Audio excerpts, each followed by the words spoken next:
Hi, my friends. Welcome to Sort of Brilliant, a show where the characters are made up and the sorting absolutely does matter. My name is Rachel. And I'm her best friend and co-host, Lauren. Every other week, we're going to invade a fandom and determine whether your favorite character belongs in Gryffindor, Hufflepuff, Ravenclaw, or Slytherin.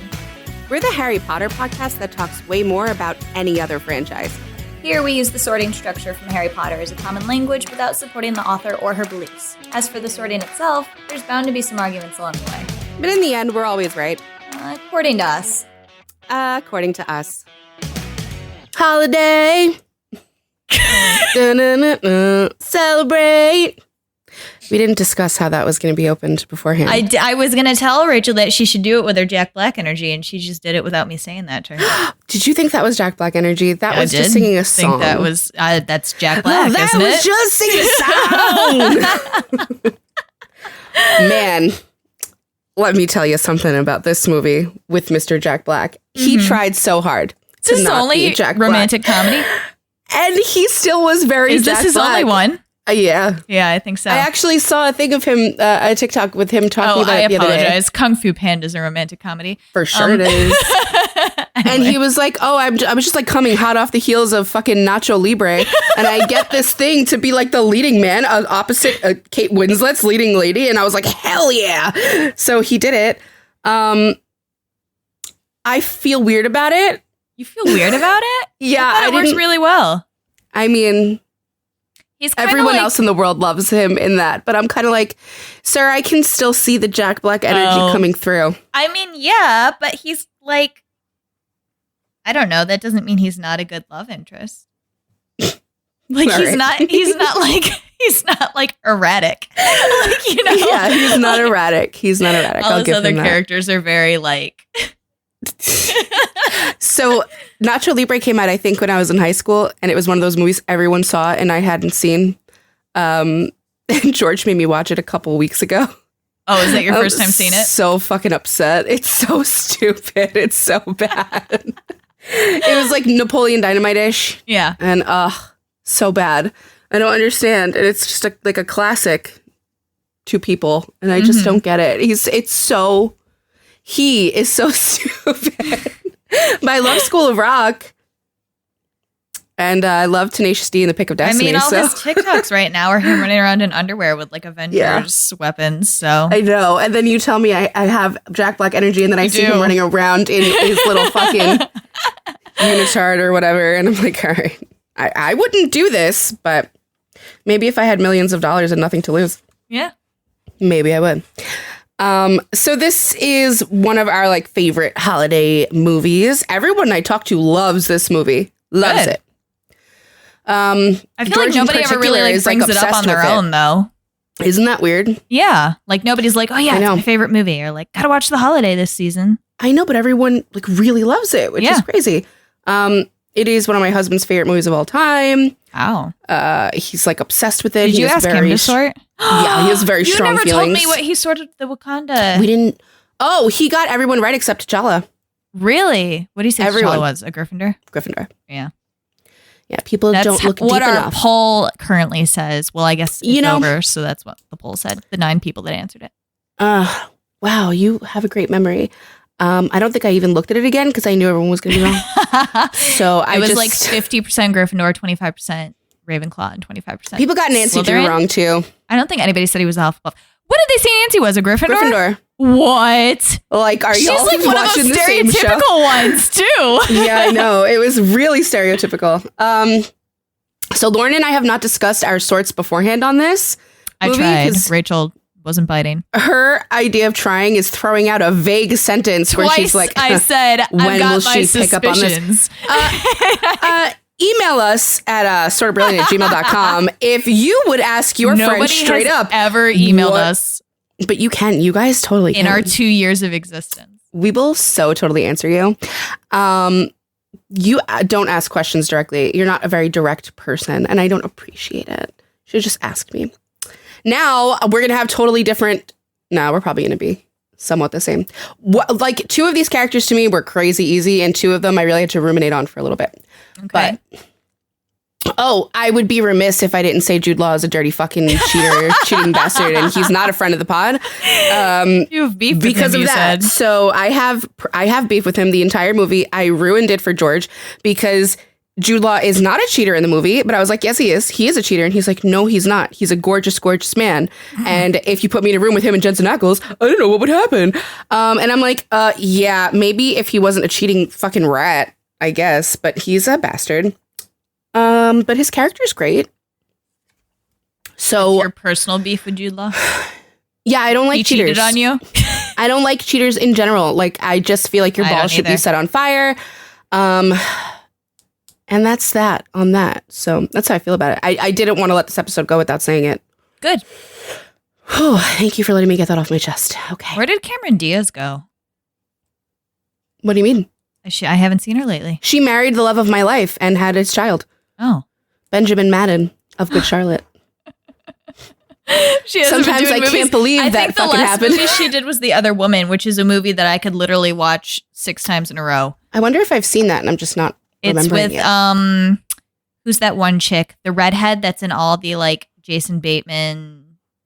What's her name? I don't remember. I don't know. She plays the wife in all of those, like, comedies. She's in This Is like 40 with Paul Rudd. This Is 40. Yeah, she's Paul Rudd's wife in that and in the pregnancy movie. with Knocked Up. Katherine Heigl. With Katherine Heigl. And, she's so fucking funny. Yeah. I think I saw that years ago. That rings several bells. Cameron Diaz is kind of a bitch in it, right? She's not a bitch. She's like a high-powered lawyer. She's like the same character she is in What Happens in Vegas, which is one of my favorite movies that I could also watch 6 times in a row. You like a lot of Cameron Diaz movies. I do. I tend to like a lot of Cameron Diaz movies, yeah. She's a crush on Cameron Diaz. Just say that. Totally. Just say that. Do you not? She's so pretty. She is. She's gorgeous. She plays Fiona in Shrek. How could you not be in love with her? She's got a crazy like itinerary of having dated. Like she went from Justin Timberlake to Benji Madden, which is crazy. Do you know what Benji Madden looks like? Probably not. If people are not going to know who the fuck I'm talking about. Yeah, is he the guy who does Ink Master? His twin brother. Oh, okay. So I know exactly what he looks like. Yeah. So you wouldn't think Cameron Diaz and him. No. But they are she like crazy 6 inches taller than him. She's so much taller than him. Yeah, the Madden brothers are shorties. Well, you've learned a lot about me this episode, so I guess now we can bring it to a close. Thanks for listening. We always learn a lot about you.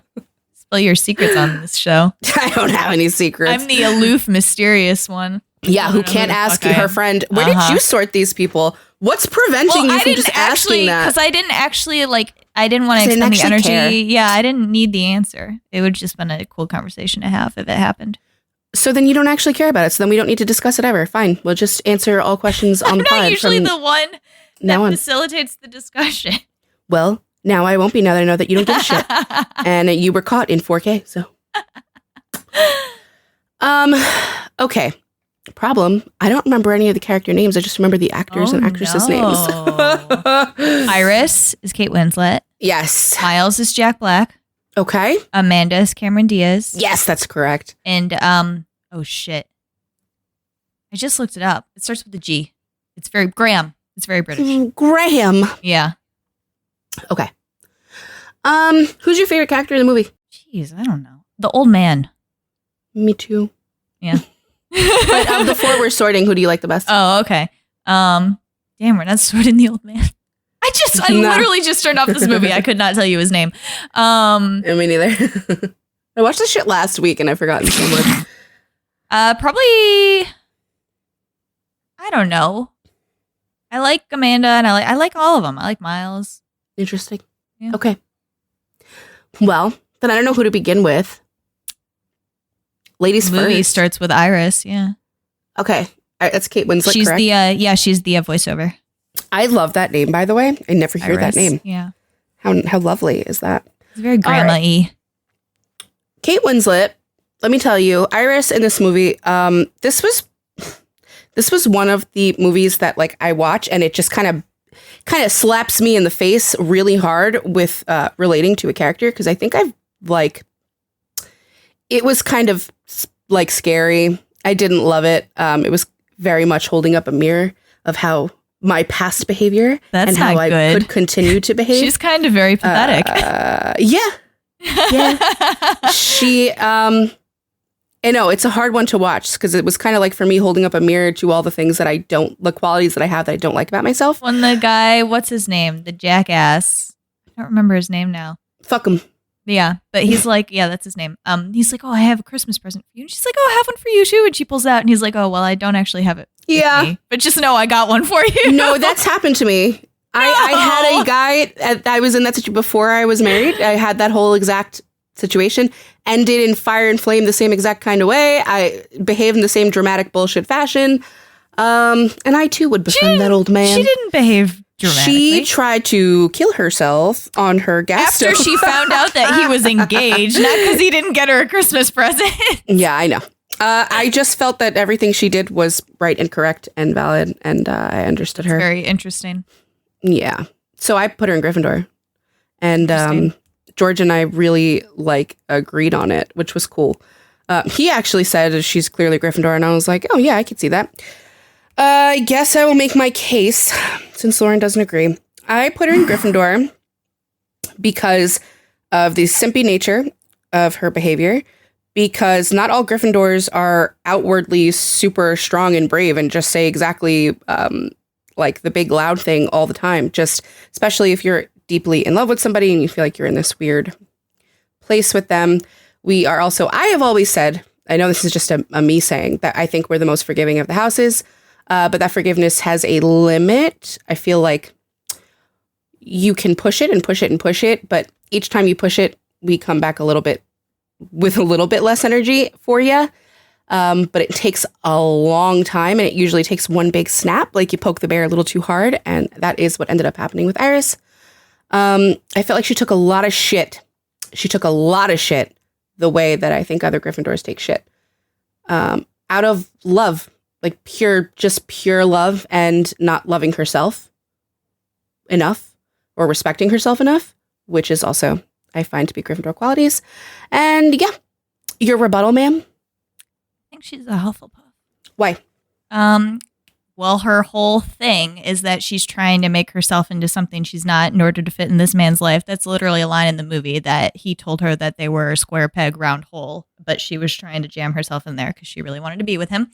Mm-hmm. So she's editing his book. She's doing all these things that she thinks he'll like. And every time he gives her a little bit of attention, she has this whole talk with Miles where she says all this stuff. Anytime he gives her a little bit of attention, she's like, oh, I must be doing something right. I should keep doing that thing. So that was very Hufflepuff to me, that she was trying to fit herself into the role that she thought this guy wanted. A little bit of it has to do with the whole house switch with Amanda, but it also has to do with Amanda's house, so I can't say. But I think that this only could have happened between a Hufflepuff and the other house.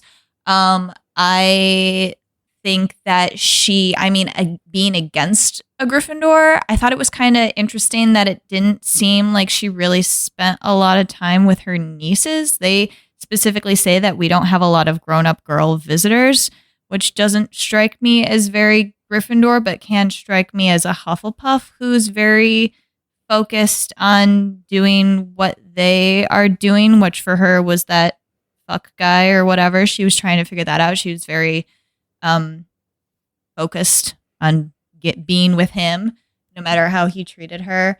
I don't know. I thought the dramatic trying to kill herself thing, I guess it could be Gryffindor, but I thought it was kind of Hufflepuff the way that she was just she just kind of did it and then was like, what the fuck are you doing? No. Just a little test just to see what the gas smells like. I don't know. She's kind of not intentionally inconsiderate. I always thought it was super funny that she didn't tell Amanda that she had a dog that Amanda would have to be taken care of while she was at her house. She just I actually, that was one that I'm so glad you brought it up, but weirdly it was one of my Gryffindor points because I think that we can be weirdly inconsiderate that way. Well, I guess you probably could, but I was thinking it at Hufflepuff too, and the way that she fit herself into her neighbor's life, the second she showed up, everybody that she met, she instantly fit herself in, with Miles, with the older gentleman who research team should look up his name because I'm mad that I don't know it. But she fit in with him and his group of friends right away. They had that Hanukkah party. she convinced him that he had to do that whole like thing, that whole like Writers Guild, award ceremony. And she was like, I'll be your date. I cannot see, honestly, like, I guess maybe they would, but the way that this older man told her that she had to watch all these movies and then that she was actually doing it was very Hufflepuff to me. Like, this guy was giving her lists of movies and she was just like, okay. And she was watching every single one of them. Oh, you mean Arthur, the research team? Thank you, research team. Brought that over here. Yes. The whole, like, theme around like how he's giving her movies of strong women and he says that they have gumption, and when she finally like dumps the fuckhead guy because he's still engaged and she finally realizes like, I feel nothing for you, you're disgusting, she's like, I think I have gumption. Like, that was very like Hufflepuff to me. Yeah, I know. I mean, she's clearly an emotion house. It's just that it would be weird to me to relate to a Hufflepuff that much. It was You've done it before. I guess so. I just have always felt that they have a little more, because the sense of justice in Hufflepuff is so strong. I often feel like they come to the sense of justice in themselves and in what they deserve and in how they should be treated a lot more quickly than a Gryffindor, and with not as much prodding or help needed. I don't think that's always the case. Like not always, it's just often. You could say that Gryffindors, because of their sense of righteousness, should be more in tune with what is right for them. I know, but the simpiness, Lauren, that gets in the way. I don't know. I don't think she was really a simp. Like she left and she was like, I am going to get over this guy. How many years? It was 2 years, and she found out that he had been cheating on her. Yeah, and she hit a final straw. But I don't know. Like I said, I didn't see it as like simping necessarily. I saw it as her, like, she wasn't like, from what I saw and what I heard from what she said and from this guy, she was just like, I'm going to be in your life however you'll accept me, and hopefully you'll come to see that that should be a romantic relationship. Like, she was like, okay, he wants me to look at his pages. I'll look at his pages. I'll do the best damn job ever of looking at his pages. And then hopefully he'll, like, something will happen from there. Like, he'll realize that it was a mistake and that I am not a square peg in a round hole. We're round peg, round hole. It came off to me that, yes, square peg, round hole thing. I see your point about trying to fit into a role that she clearly isn't. It just felt really Gryffindor to me that she couldn't do it. I feel like the other houses can chameleon a little better than a Gryffindor can, and she wasn't able to chameleon her way into... Well, she could do it. She was doing it well. That guy's just a fuckhead. But he just wanted to knock boots, and she wanted a relationship, and she wasn't able to chameleon her way into one. You know what I'm saying? Like, she couldn't be anything but herself. Well, I mean, I don't really... Because when he showed up, he showed up with her on the assumption that he had just broken up with his fiance and she was ready to have sex. Like, she was no questions asked. She was like, okay, like, I don't care that you broke. Like, the only thing that bothered her is that he hadn't broken up with her yet because she wanted to be the sole person. But she didn't care that he had supposedly broken up with this woman who he had just announced his engagement to. I know. And that to me shows a lack of sense of like justice for the other person and a kind of weird selfishness that I think Gryffindors possess. Yeah, but we've talked about this. Hufflepuffs can be selfish too, and I don't think Hufflepuffs they can really. Be. I don't think they really have a sense of justice for people they don't care about. Yeah, listen, you're calling them out pretty hard. Done that before. You're calling them out pretty hard right now. Well, our Hufflepuff listeners are going to be like, "She's right," but she didn't have to say it. Yeah. Oh, man, it's weird. I can really see it either one fitting, and I'm not feeling particularly strong about this one. That's rough. Because I can so easily fit her into Gryffindor. I can make the arguments fit for Gryffindor. But if you feel really strongly about the Hufflepuff, I can concede. I do a bit, but like I said, it also like is related to what I think Amanda is. Well, let's talk about Amanda. Amanda, I thought was the most obvious one. Okay. I put her in Slytherin. Yeah. Like, I mean, that was pretty. Yeah. Like, fiercely independent and can't cry. And I mean, really some stereotypical stuff going on there. Yeah. Yeah, I watching the whole scene where they're doing the house exchange, I was like, this could only be a Hufflepuff and a Slytherin. Just being like, sure, take my fucking house. Like, are there men there? No, before, you know. No, it wasn't. There's no Airbnb. Like, this was a. Well, yeah, it's a full trade, no money. Right? No, but I'm saying like, a concept like that didn't even exist. First of all, and then Iris's character is like.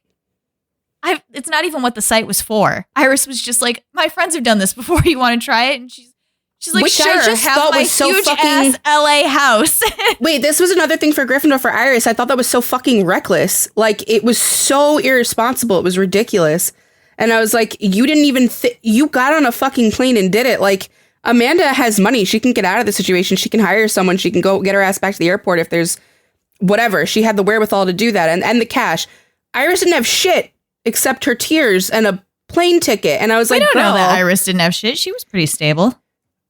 But like, come on, there's an obvious difference in socioeconomic status there. Yeah, but it's not like she was like, here's my last pennies for me to fly to it America. felt really wildly irresponsible to me. And I was like, Both of them, it was super. And that's why I felt like it was Hufflepuff Slytherin, because they were both just like, immediate, like, yeah, immediate kind of like connection. And then just like, they were both like trying to get away for different reasons. I think Iris was trying to get away from her fake self to find her real self, which is very Hufflepuff to me. And Amanda was just like, fuck everybody. Like, I really don't want to be around people. I guess I can stack her in the Hufflepuff column if I think about it as in like, she doesn't have a strong sense of who she is. Right. And that was very much her. I guess that would be more Hufflepuff than Gryffindor because, like I was saying before, Gryffindor can't hide who they are and can't like lie about. I would say that's the whole point of Iris's story. That she's trying. It is, but I was looking at it from the lens of she couldn't make herself change to be what this guy wanted. Oh, see, I didn't see it that way. I didn't see her as a not strong character, but I didn't see her as somebody with a strong sense of self that was unable to hide that self. I don't think she knew who she was. She was trying so hard to be. And I would say Gryffindor would know who they are a lot more than that. So yeah, I could definitely smack her into Hufflepuff for that. And the fact that like they had that instant connection and didn't really need much more explained other than like, I'm getting really good feelings from you right now. Right. Definitely could be a Slytherin Hufflepuff. Oh, I will say too, I felt that Iris was pretty Hufflepuff when she's never met Amanda. She hadn't spoken to her. The first time she calls up and she finds out that her brother slept with her, she gets really mad on Amanda's behalf from that one sentence where she asked, are there any men? Amanda hadn't told her why she wanted to know if there were any men. She hadn't told her about her breakup. She kind of knew a little bit because Miles showed up and was like, oh, Amanda's ex. But she didn't really know why Amanda didn't want guys there. And she immediately got mad on her behalf that her brother slept with her. I thought that was very helpful. Yeah, I could see that. Yeah. It's funny. But I don't know how much more to say about Amanda. She's super. It's wildly Slytherin. I mean, her parents. She loved her parents. They were so close. And then they out of nowhere divorced at 15. And that destroyed her perception of love forever. She sleeps with this hot English guy immediately, which is good for her. And then when he leaves in the morning and is like, trying to do the, hey, let's not be serious. She's like, oh, I'm not going to fall in love with you. I know myself. Like, it's just not going to happen. And he's like, wow, okay. And she's like, wow, I am pretty confident in who I am. It was very Slytherin. She's like, yeah, I've got to handle all my emotions. It's just not going to happen. Like, I don't even know if I can love. Like, sorry. Like, yeah, she's like, this is just exactly what it is. And then she does, like, obviously she's proven wrong and she does start to fall in love with him. And then she does her little, like, she can't help but investigate. The children. Find the children. Yeah. And I like the way that she is with them. She doesn't, in a lot of other houses, you see them, like, sort of get on the kids' level and start, like, talking to them in child speak. And I don't see Slytherins ever. Any Slytherin I know never does this. They speak to them like they're just smaller adults. Like they talk to them like, okay, hello, what can you do? And let's do this together. And it was just her whole interaction with the children was very Slytherin. And I mean, and they loved her. She was crazy authentic. And the kids sensed that in her. They wanted it for their daddy. So Daddy. that was nice. Those kids are so cute. They were very cute. The bangs on the smaller one were so adorable. I know. So she cute. was adorable. The little one, man. Yeah. I don't know, like little things that stuck out to me when she gets dropped off and the guy's like, I have to let you out here because otherwise I can't turn the car around. He's like, can you walk from here? And she's like, no. And then she like ends up doing it anyway. Like, she's like, guess I fucking have to. She does it. She goes there in her high heels and her, or like, even Also, when like, she's not driving the car, even when she's yeah. driving the car on the wrong side of the road, she's screaming the entire time. But she's like, I want to go to town and buy all this wine and all this food. Yeah. It's just like a specific kind of independence that Slytherins have that she like screams through the screen in this movie. Yeah. She's got her also own the fact company. that like she straight up does not throw a hissy fit about that dog at all. She's just like, oh, there's a dog here. She's like, All well, right, I guess I'll be walking this dog. Yeah. I guess this might as well happen, but it's not like a negative thing. Like you could see in another house where they'd be like, oh, fine. Yeah, of course is what happened to me. All right, I've taken on the house. Dog. Yeah. The house has a dog in it, so I'm taking care of the dog now. Yep, she steps right into the role of a little London lady, but in her own way. The whole thing with her ex is just so funny, where he's like, you can't cry. Oh, that's another thing too. Also, that she was like, she needed to know for sure. Did you sleep with her? Yeah. You know, he kept dodging it, and then she was like, we're broken up now, so fucking, I want to know. Like, tell me, I need to know. And he tells her, and she's like, dang, I genuinely, I needed to know that for my, like, not for any, like, vindictive or, like, anything I'd hold against you. It's something that I needed to know. I needed that knowledge firm. Yeah. Like, and I the can't relationship, be the crazy wondering lady for the rest of my life. No, not at all. And the relationship to her was completely about her own role within it. Like, it had nothing to do with she wanted to learn, like, grow together. This wasn't a person that I think she, obviously, this isn't a person she truly was in love with and, like, had partner life status with. So she was just analyzing it through a framework of like, okay, why did this fail? In what way was this any failing on my part? If it was, I need to know and assess that for future reference. And once she realizes it wasn't, like, that's why she needed the evidence. That's why she needed the actual answer, because she needs to make sure it wasn't her fault. Yeah, and she does punch him. Because, well, she mostly punches him because he goes, so, okay, fine, I did sleep with her. Are you happy now? She's like, she's fucking asking me if I'm happy now. Yeah. Like, how dare you? What a shit. What a shit. Oh, man. How do you give that up? Like, she was beautiful, successful. Like, you're fucking wild, bro. And also just her whole career, the way she is in her career, how she just knows she's good and she knows that her trailers are perfect. And it's not even a question whether it's going to be like an amazing trailer. And she's watched the trailer while she's in England. And she's like, nice, nailed another one. She's like, that's why I have the job. Yeah. She's not an insecure Slytherin. She's a very confident one. So that's always a fun kind of character to see because she's not grappling with like, who am I? Am I a good person? Am I a bad person? Like she straight up is like, give me the information. It's like I'm just process a person. It.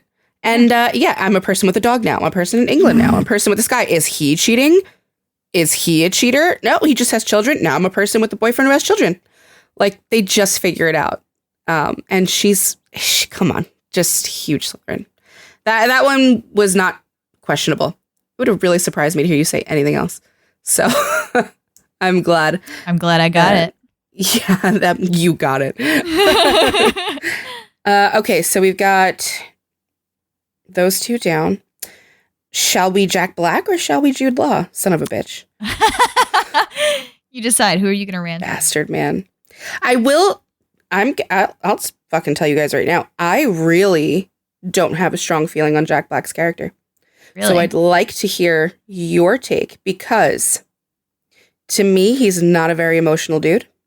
Interesting. But like, you know what I mean? In emotional in the way that there's no like huge outbursts and there's no tears and crying. But that shit with the girl where he just takes it and he's not stupid and he knows it's going on. But he stays. That's pretty heavy emotion house to me.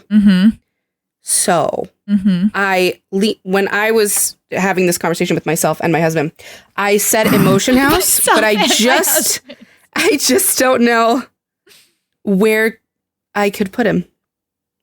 I'd say Gryffindor. Yeah. I guess now that I've talked to myself again here, I've had another conversation with myself. I guess I'd say Gryffindor. Yeah, that's where I had him.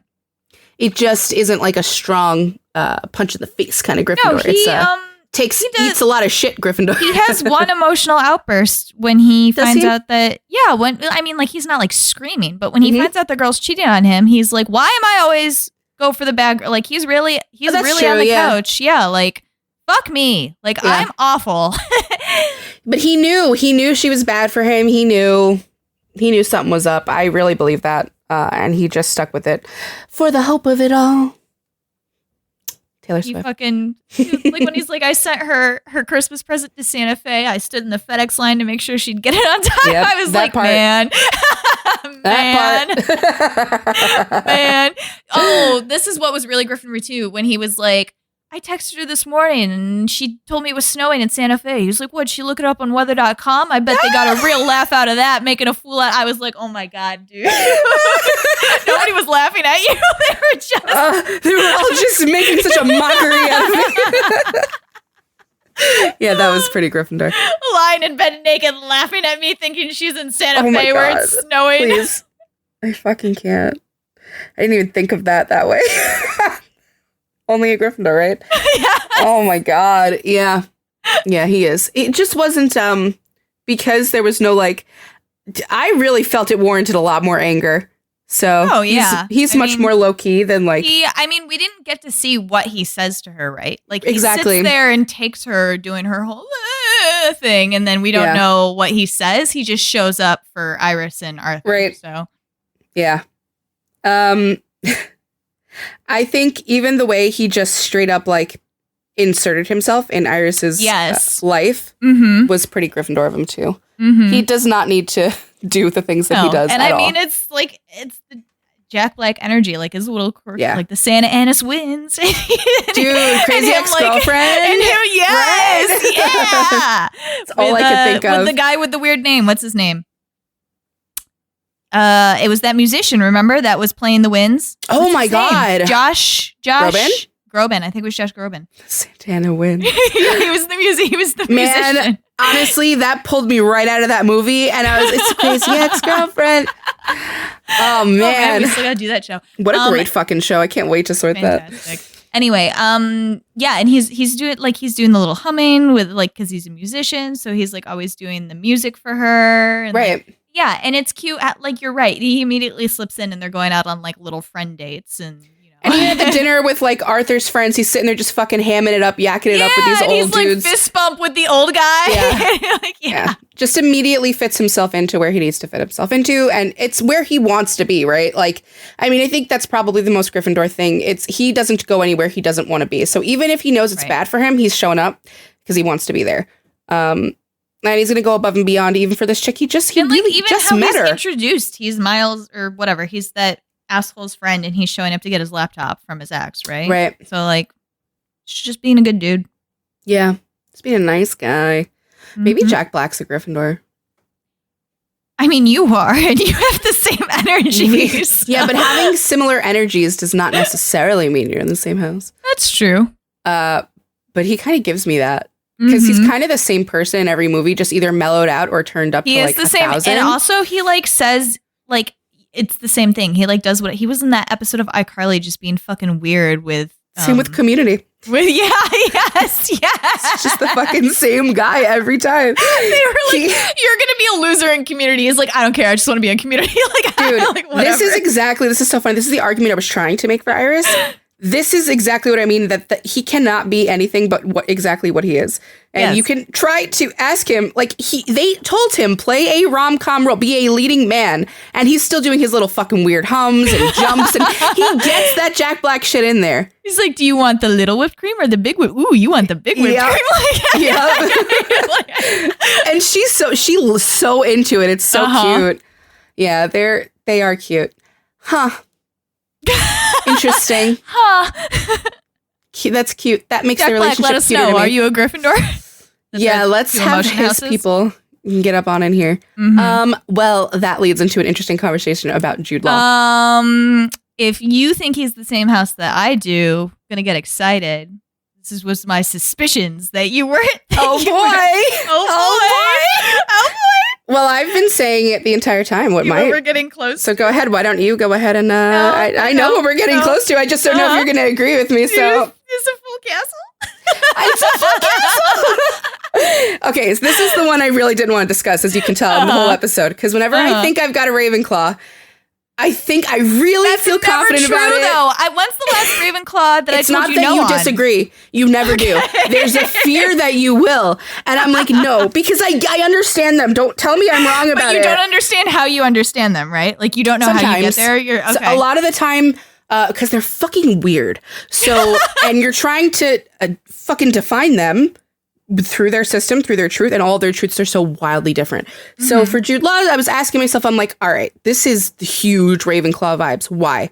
And this was where the Ravenclaw dude I know in real life comes into hand. And he's like, well, his system is being a father. Like, everything is through the lens of being a father. But you have to understand, this is a whole George speech I'm giving you right now. He goes, you have to understand, his worldview is shattered. The trauma enters his life, and he's a completely changed individual. So his truth is completely different. It's completely shifted. So now he doesn't know. Is he a single man? Is he a father? He wants to exist in both worlds, but he doesn't really. But he doesn't understand anymore because his truth is completely shattered. And I was like, dude, that was really astute and awesome of you. And I agree. Yeah. So I would agree too. Yeah. I mean, he talks about it, how like he separates the two of them and like he isn't the same person depending on like the setting he's in or whatever. Yeah. So he's got like two selves going on. And he really does too. Like, he's really hugely drunk. I'll just have sex with this woman in my sister's house, like whatever. Like, you know, I know. And then like with the kids, you're like, oh, you are not wildly irresponsible and reckless at all. You're like Mr. Napkin Head. I don't. Wait, don't make me say don't make me a cheating bastard. Graham is not Jude Law. Fuck off, Jude Law. No, Graham is not Jude Law. Graham is not a dirty cheater. Do you remember in 2012 when everybody was shipping him with Robert Downey Jr.? Yeah. Because of Sherlock and Holmes. Yeah. They were cute. And I saw that one more than I saw the John Locke on BBC Sherlock. I didn't see that one ever. I tried. I really tried. That one doesn't exist. Okay. Crazy people come after us. You just called them crazy to their whole faces with your whole chest, bro. No. Listen. If you believe in it, you're not crazy. But Rachel may make crazy people come after us. You're fucking because wild, there bro. are some crazy people that exist. I'm just kidding. You can ship whatever you want, see whatever you want. I do not see that at all, bro. It kind of grosses me out. I don't like them together at all. We're not talking about BBC Sherlock today. This isn't the time or the space. One day soon. I've never seen season 3. Just don't. You don't really need to. Or season 4? What was the last season? Shit, I don't even know. Did they release the secret episode yet? I don't know. I know Benedict Cumberbatch and Martin Freeman have gone on to Marvel and Lord of the Rings, and they've done way bigger things, so I don't think that they'll ever return to that. I mean, it'd be cool if they do, though. It's just they killed off my favorite character. I just fucking... Moriarty? Yeah. He's never dead. Amazing character. I also love Mycroft in that series. But we're way off topic. We are, but we're also only at 40 minutes and we're almost done. So. Yeah, but I like that this dude... Okay, so I was just thinking to myself, if I had to argue this with somebody about him being a Ravenclaw, what would they say against it? And then I was thinking, like, would they argue because he's a crier that he's not obviously a Ravenclaw? And again, this is like my arguments with myself that I'm pretending to have with someone. You can't argue that. You can't argue that just because he's an emotional dude that he's not a logic house. That's not how that works. Like, I know because it's logical to cry. Exactly. It makes sense to cry in that moment. He is a crier. And we're not dealing with the Slytherin here, okay? Like a Slytherin, like Amanda especially, you're seeing that. You see, it's so cool that they're both logic houses and it is completely different emotionally in how they handle emotional things. Now, Jude Law's obviously been through way worse than her. And I'm sure that if she went through that, she'd shed a tear or two.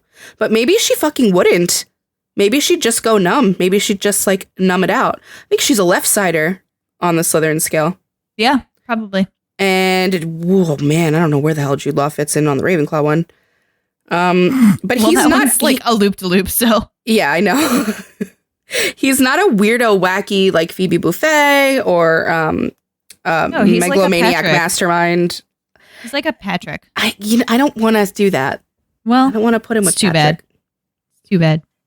I think he emotes far more and feels more deeply and is very different than Patrick. Bias again. Whom I hate. I hate that guy. Just insulting every fandom tonight. You know what? You fuckers, like, you talk a big game. You don't come here and listen to this anyway, so I don't care. I'm going to say whatever I want. Say whatever I want. Whatever I damn well please. I'm not a fan of him, but I do like Jude Law in this. And it was very much because of the way he waltzes into his sister's fucking house, bangs on the door, pissed drunk out of his mind. Like, that type of shit. Listen, you can make an argument for other houses, but what other house is going to sit there and talk to this stranger in the house and sit there and learn all about her? And he straight up analyzes her. He straight up is always assessing her. Everything this woman says to him, he's processed and repeats He's like, wow, back to you're the her. most interesting person ever. Extremely that. And like, I don't know if people pick up on this but I don't know if people pick up on it when watching the movie, that this dude repeats her own words back to her several times throughout the entire movie. He is actually putting things in his brain and storing them and then taking them out later when they're relevant. It's because he's impressed by her and he's interested in her. And I think it's difficult sometimes to get a Ravenclaw's attention that way, or just maybe not to get it, but to keep it. So it took me like 80 million watches to catch this or whatever, because I never really like paid attention to what she was saying at that lunch. But when she talks about her and her parents called each other the Three Musketeers, and then they're in the tent and she's like, who made all these stars? And the little girl is like, us, the Three Musketeers. Yeah, that's cute. And when she says that, he goes to hold her hand. He remembered. He was like, oh, that's going to be a thing. That's exactly the type of shit I'm talking about, bro. Like, what other house does that? He filed it away and used it later and then, like, but not in a manipulative way. None of it is to manipulate her at all. And they're not by nature, to me, Ravenclaws are not by nature a manipulative house on the whole. Like, I find them to just, they do what they want to do and what they need to do for themselves, for sure. But the information that they're processing and storing about you, if you're a favored one, right, to a Ravenclaw, they're using that like to best love you or to best support you or to best like nurture your relationship with them because it's important to them. Because it's hard for them to get close to people for the most part. And I think that's true of him. I think we see a lot of evidence of that in this movie. It's hard for him to maintain those kinds of relationships. They like doing that too, which is why I want to see more Slytherin Ravenclaw relationships than we do, because it would work so well, right? Like Slytherins like feeling special, and Ravenclaws like making other people feel special because they like being like, see how much I pay attention. Like, look how much I know about you. Like, they love that shit. They do. The problem, I mean, Gryffindors do too, but they do it in like like an accidental puppy way. You know, like they store scraps of information, and then sometimes they're like, "Oh my god, I got you the chocolate." You like, "Do you love it? Do you like it?" You're like, and then they're like, they lap it up when you're like, "Yeah, I do." And Ravenclaw's just quietly like, "I knew that about you." Like, you know, already knew. Actually, it's been in one of my file cabinets in my fucking brain. Yeah, they're so interesting. It's such an interesting dynamic. I mean, that's also why the Ravenclaw Hufflepuff dynamic is also so interesting. You put a Ravenclaw with any of the other three houses, so interesting. Yeah, he just was like, so my sister she's just gone, huh? What the fuck? And he's like, oh yeah, there was a phone call I didn't answer. All right, well, guess she's in LA now. Yeah, and they love each other deeply, deeply. They love each other. I mean, he crashes there whenever he needs to. Like, she opens the door for her brother whenever. They're obviously close. Right. But then look at this shit. She didn't tell him she was leaving for America.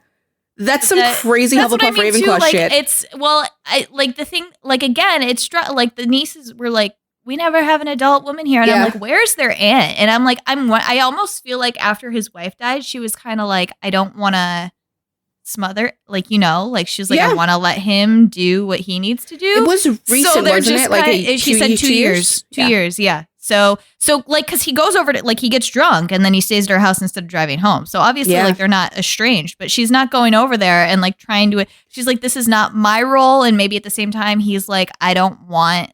It's very weird. They have a weird unspoken Gryffindor thing. Would slam their way through the door and weird unspoken thing. I was just remembering too the conversation they're having through Iris, where they're both like, "How's he doing? Can you ask him how he's doing?" It's two fucking idiot intelligent houses that are like, "Oh, I'm not going to ask the person directly how they're doing. Like, can you find out how they're doing?" So stupid. Like, why? Why are you like this? It makes no fucking sense. Oh, that's so cool that it's two emotion houses and two logic houses together. Yeah. That's so interesting. Hey, I like that. Hey. I'm a fan. I would like to see Jack Black and Graham together more. That would have been fun to see. Yeah, that would have been interesting. All we got is like the montage at the end where they're like, we're going to live together forever now. Along. Yeah, right. And I mean, and also Jack Black was very cute with the kids. Very cute. Obviously. But yeah. Yeah, well, Gryffindor tends to be a giant kid. Whether they're a grumpy kid or a happy kid, that's up to the Gryffindor.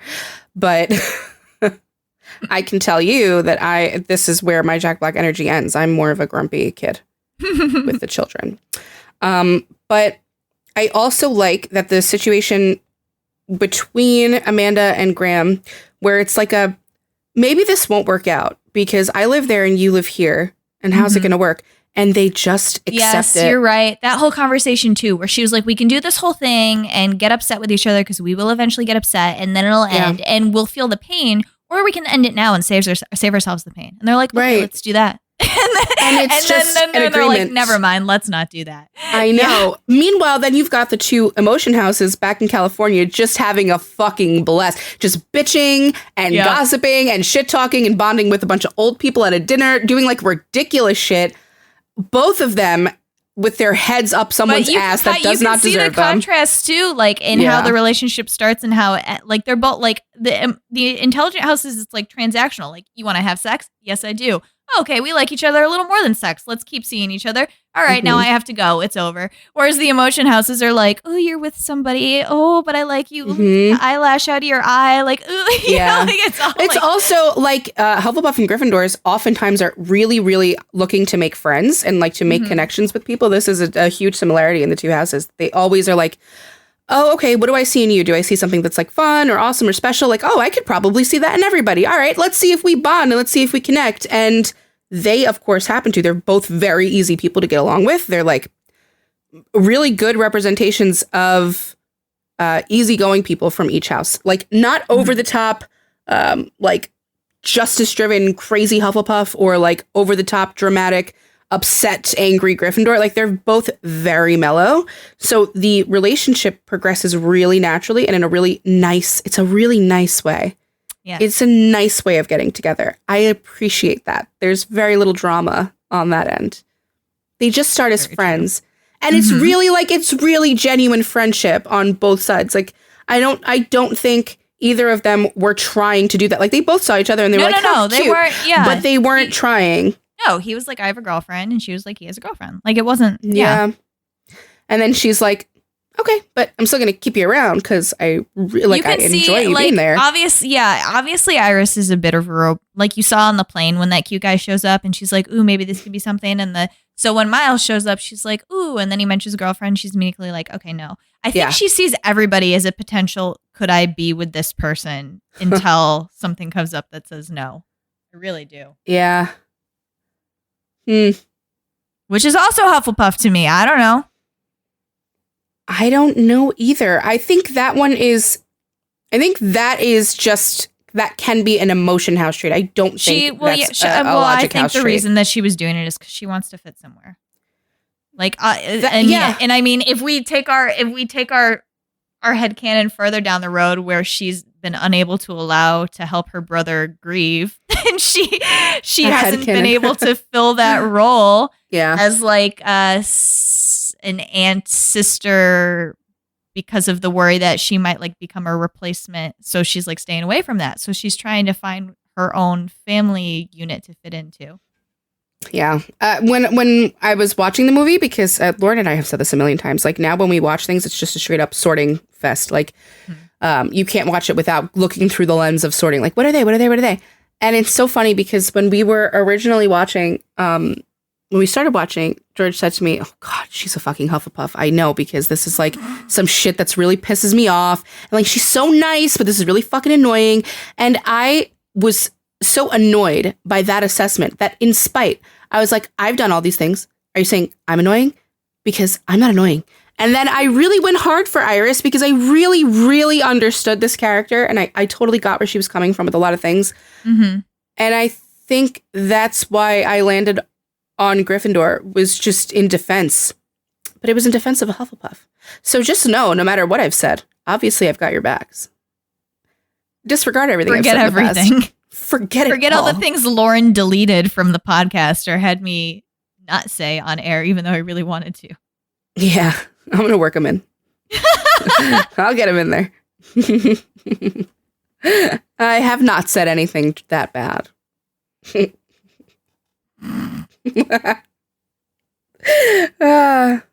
I'll get that eye. Mm-hmm. That's so cool. It's a full house. I fucking love that. I thought it was a Gryffindor, Slytherin, Ravenclaw.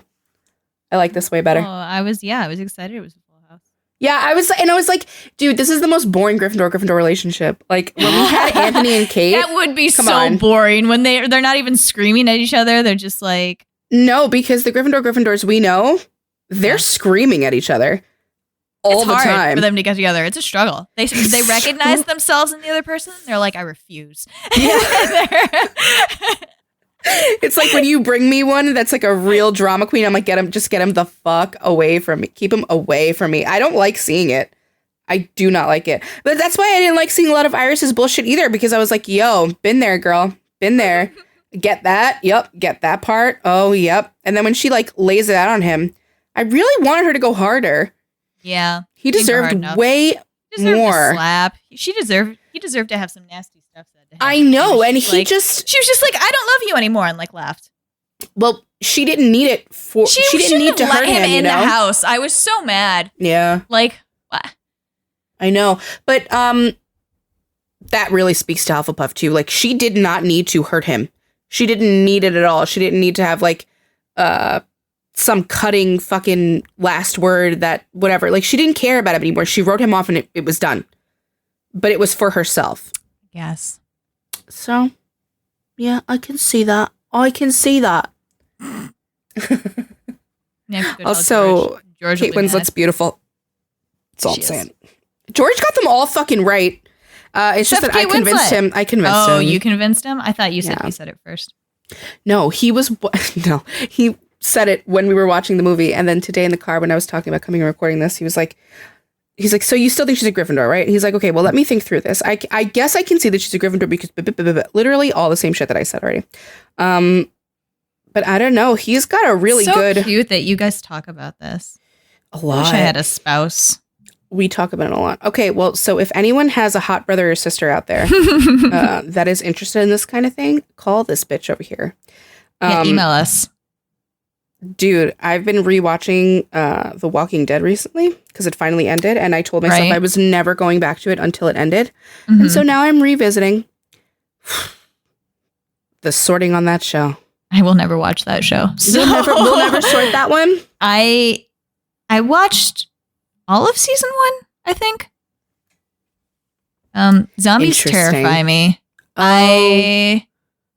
It's not even that it's horror. It's that I believe zombies could happen, and I don't want to think about it. So oh my God. That's so funny because you're watching the show and you're like, this could never happen. I will shoot myself in the head the second some credible news source is like, there are zombies somewhere. And I'll shoot myself in the head, and then NBC will come back on the air and go, whoops, our bad. I'll be already dead. I won't Absolutely not. I will be outside and I'll be beating the shit out of all of them. That I'm waiting. That is the world that I will thrive in, actually. No, so I'm waiting for it. We when I was just home for Thanksgiving. I was with my parents for a week in Chicago, and our internet, like everything went out, like the cable went out. We were watching a football game. The cable went out and the internet went out, and it was like a 3-minute thing. So my dad was like looking out the window, and my mom was like, "What are you doing?" And he was like, "Oh, I'm just looking out east to see if there's a giant, like flash of light or whatever." And I was like, "No, I'd miss it." And he was like, "You want to be in the middle of the nuclear blast when they hit the Pentagon?" I was like, "Yeah, I'm not living in an apocalyptic world. Like, kill me immediately. I'll never know." So when COVID happened, right, like the beginning of it, were you not totally jazzed by that? That the world was entering this state of insanity? To be totally honest, I didn't see it as something that we couldn't endure and come out of relatively Okay, so normally. It has to be something hugely irreparable. Really, yeah, I mean, I saw the movie Contagion, right? If it had gotten that bad, I would have been like, all right. Or there's a book I read as a child that scarred me for life called Life as We Knew It. And it was that a meteor hit the moon and moved it like 2 miles closer to the Earth, which doesn't seem like a huge deal. And it just fucked everything. Like the entire coast was gone because the waves got fucked, because the moon controls the waves. The waves got fucked up, so all the tides were fucked, and so the entire east and west coast were gone.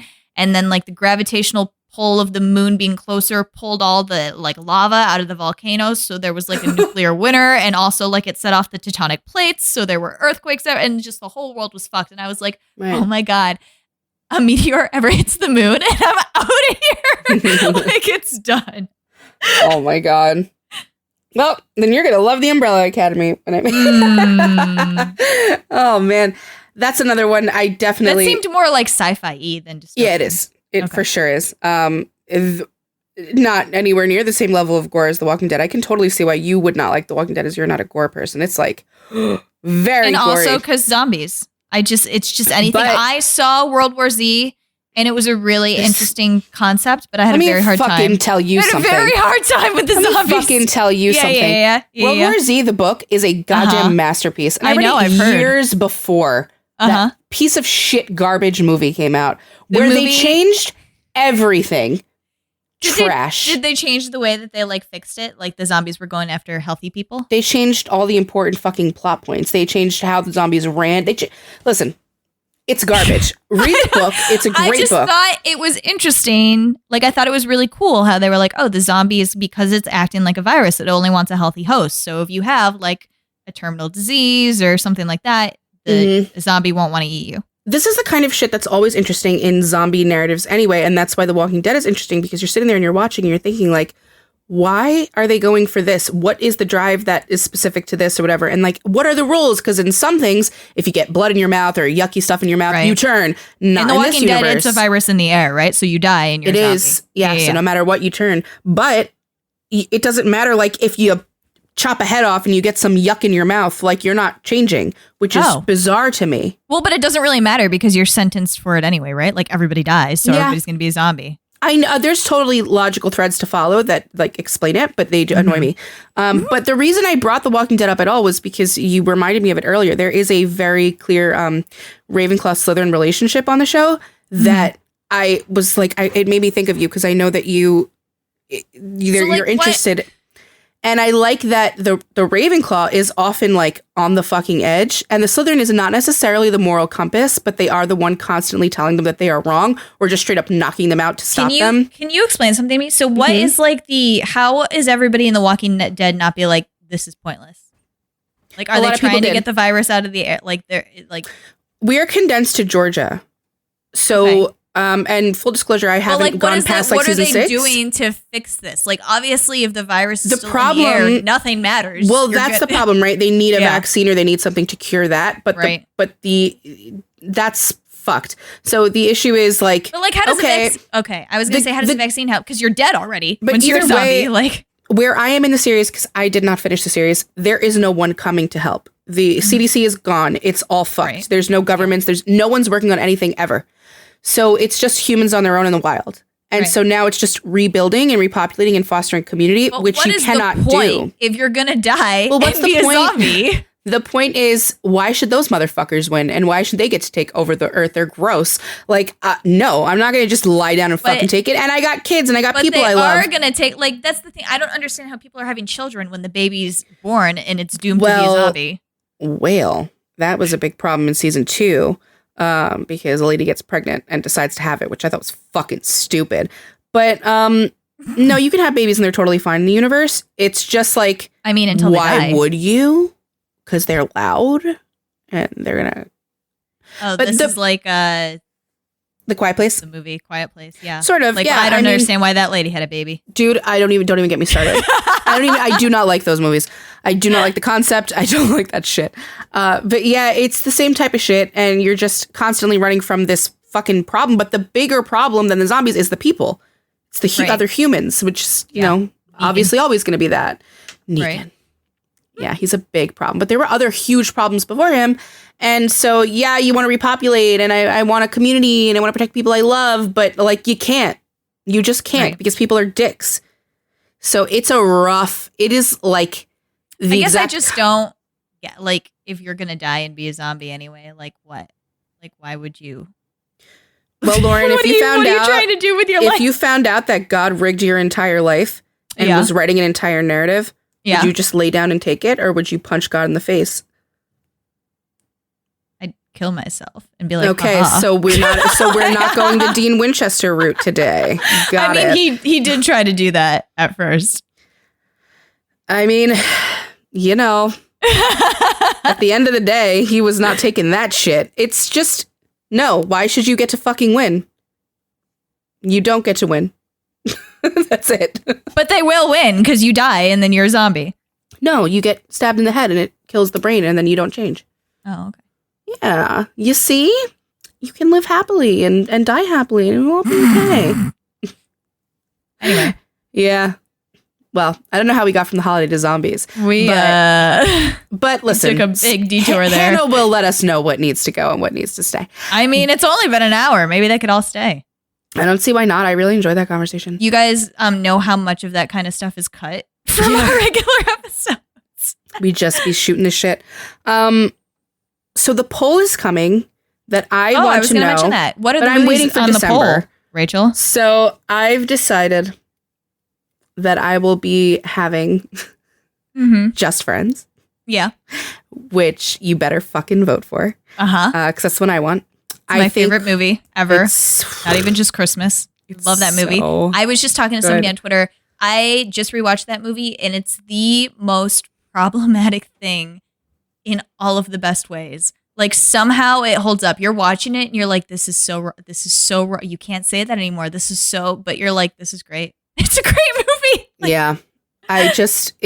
For me, it has always been like pinnacle of comedy. It's so fucking good.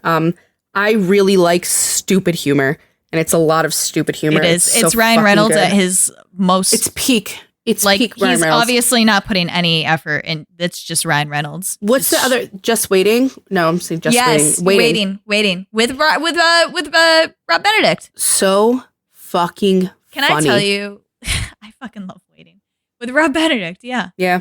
He can't piss in public. Yeah. He's gotta go home. Yeah. And then he has you want to talk about a movie? You want to talk about a movie that is problematic and it doesn't hold up really, but it's still really funny. It's the one where he's in the Van Helsing. Is that it? I don't know. What are you talking about? No, I'm not talking about the Vampire Hunter. I'm talking about he is like a college fuck up. Like he can't graduate, and it's been like 9 years. Are you talking about Ryan Reynolds? Yes, and he's still in college. And Tara Reid, I believe, is the girlfriend in it. And I've never seen this one. I saw this movie with my brother so long ago, and it was so fucking funny. And I don't know if it holds up anymore, but I remember being offended by it Van Wilder. the early 2000s. Van Wilder!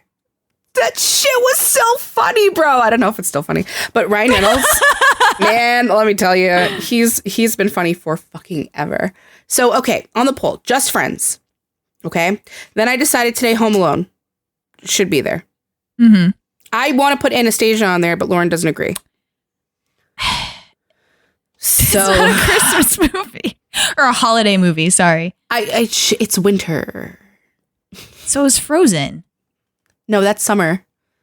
No, I told you that. The second Frozen is but winter. it's summer.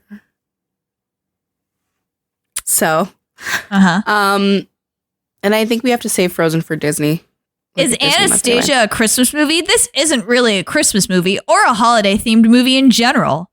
No. In fact, most of Fox's Animation's Anastasia takes place in the spring or summer. Does it really? Yeah. Wouldn't know it because there's snow fucking everywhere and the song is Once Upon a December. That's a memory, though, when they sing that song. And then I kick her, sir. Music box. And then I kick her. I love that movie. But okay, so we won't put Anastasia on there. So I've got Just Friends and Home Alone. Did I say another one to you? You wanted to do The Grinch last year. Why don't you put that one? Because they're not going to vote for it. And so. Which Grinch do you even want? You want the Jim Carrey Grinch? There's only one Grinch, and it's the Jim Carrey Grinch. It's one of my favorite movies of literal all time. I fucking love that movie. I don't think he should have become their friend. I think he should have stayed exactly how he was. Love him. Dude, when they put his ass in fucking Disney World and they had the Grinch, like that's like my dream is to go there and meet him. Yeah. I need to meet him. I need to meet him. I'll be starstruck. I love the Grinch. I guess I could put that on there, but I'm telling you guys right now, I want to do Just Friends, yeah. So I'm probably going to put Just Friends, and then the second option will be Home Alone, parentheses, don't choose this. And I don't know, I feel like I said another one to you, and now I can't remember it. No, you said Home Alone. I know, I mean yesterday. I think I said another one. Oh, I don't remember. I said Christmas with the Cranks. You could do Christmas Story. You could do Santa Clauses. I hate all of that. Wow. And I don't want to talk about it. Anyway, I'll continue to brainstorm. It's not December yet. But just put in your minds. No, it will be on Thursday. Yeah, I know. We're not there yet. It's the due date. Nope. So you do it on that date. Yes, it's true, Joey. So we'll chat again about this on Thursday when you guys see whatever we decide. But vote for Just Friends because that's what I want to sort. Thank you.